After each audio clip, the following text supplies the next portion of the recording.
All right, what is going on, guys? Today we are talking about group training versus individual training. One thing that's been going on a lot in the sport right now is the emergence of training camps where people are doing a lot of training together.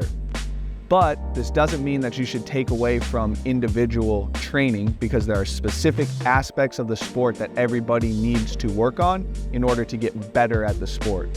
So today we're going to break down what a season looks like in regards to working on individual components of the sport and working with a group to better yourself for the sport.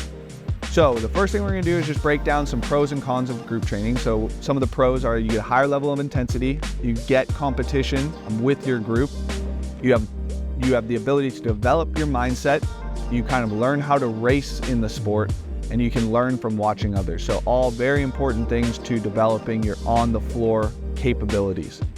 Some cons of group training are that it also has higher levels of intensity. Intensity can lead to a lot of things like injury, burnout, just crazy amounts of tension in the body that can lead to some health issues eventually.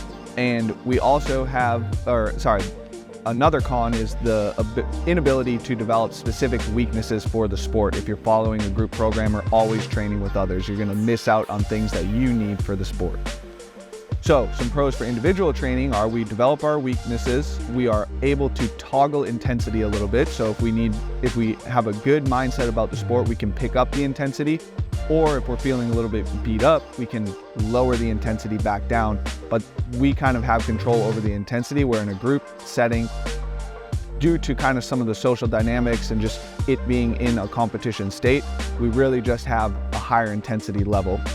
And with individual training, because we usually have a coach with us and writing a program for you, you have a little bit lower level or lower risk for injury. Some cons of it are oftentimes it does come with a lower level of intensity. It takes a little bit of time for an individual to develop the mindset to be able to push the intensity pretty hard. You're working out alone, which always sucks. So you don't get to work out with your friends, you don't get the social dynamic of training, and you don't develop competition experience, which is a super important part of group training. So when do we want to train individually, and when do we want to participate in training with groups? So if you look at this picture here, we have it broken down into the different stages of the season: off-season, preparation phase, competition phase, and in-season phase. And we have two lines here. These lines represent when you should be training as an individual and when you should be training as a group. And you can see that these lines kind of intersect a little bit more towards the middle of the graph, so the middle of the season. And this is when we start to get into a little bit more sport-specific work, and that's when you're really going to want to drive your intensity up. So this really comes down to a question of when we need to develop the individual and when we need to push the intensity.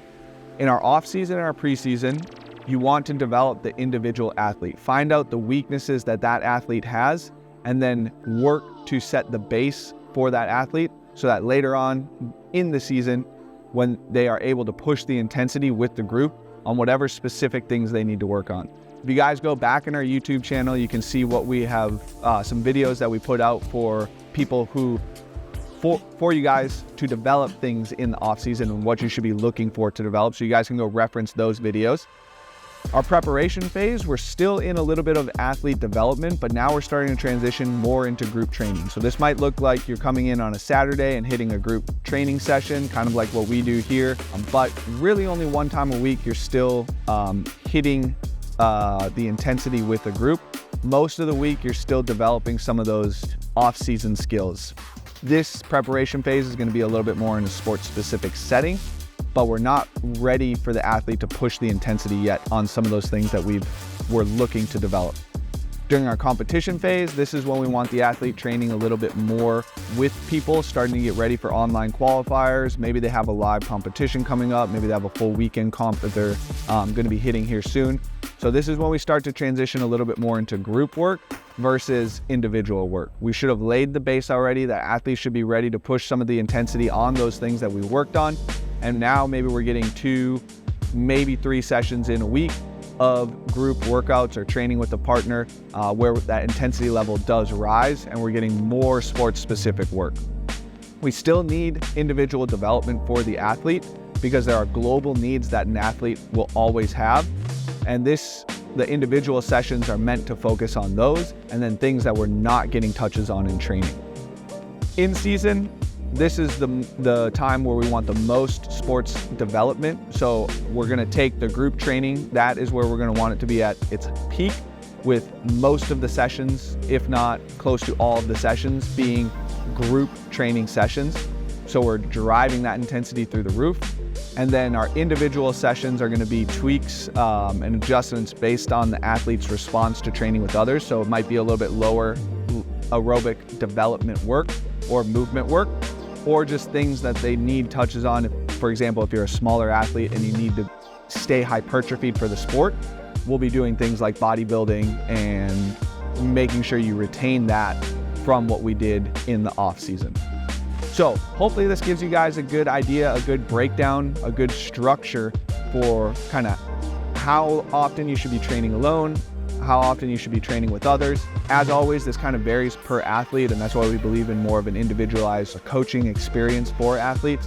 So if this is something you're looking for, you guys maybe have a good training group or partners and you need to kind of work on some of the weaknesses that you guys have, please hit us up. We would love to be able to help out, but we will catch you guys next time.